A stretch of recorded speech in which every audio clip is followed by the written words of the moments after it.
கடந்த சில ஆண்டுகளாகவே தமிழ்நாட்டு மக்களோட காலை மற்றும் இரவு உணவு என்னன்னு பார்த்தா பெரும்பாலும் அது இட்லி இல்லன்னா தோசையா தான் இருந்துட்டு வருது. அதே போல கடந்த 10 வருஷமா தான் நிறைய பேருக்கு அசிடிட்டி, அல்சர் பிரச்சனைகள், கை கால் மூட்டு வலி, உடல் பருமன் அப்படின்னு ஏகப்பட்ட பிரச்சனைகள் ஏற்படுவதையும் நம்மால பார்க்க முடியுது.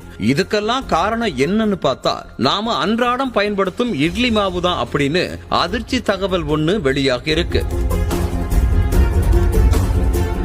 பொதுவா அரைச்ச இட்லி மாவை ஃப்ரிட்ஜில் எடுத்து வச்சா 10 நாள் மாவா இருந்தாலும் அதுல புளித்த வாடை வெளியே தெரியவே தெரியாது. ஆனா அதே மாவை வெளியில திறந்து வச்சு பாருங்க, வீட்ல யாராலையும் இருக்கவே முடியாது.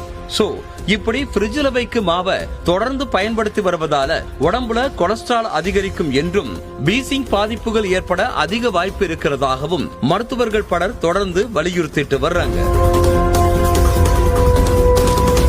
இட்லி மாவை பொறுத்தவரையில் அன்றைக்கு ஆட்டிய இரவே மாவு புளித்து வரும். மறுநாள் காலையில இட்லி ஊத்தலாம், அன்னைக்கு இரவு தோசை ஊத்தலாம், மிச்சம் இருந்தா மறுநாள் காலை வரைக்கும் ஊத்தலாம். இதுவே அதிகம் என்றும் அதிகபட்சம் 3 நாட்களுக்கு மேல மாவை பயன்படுத்தக்கூடாதுன்னு மருத்துவர்கள் அறிவுறுத்தி இருக்காங்க.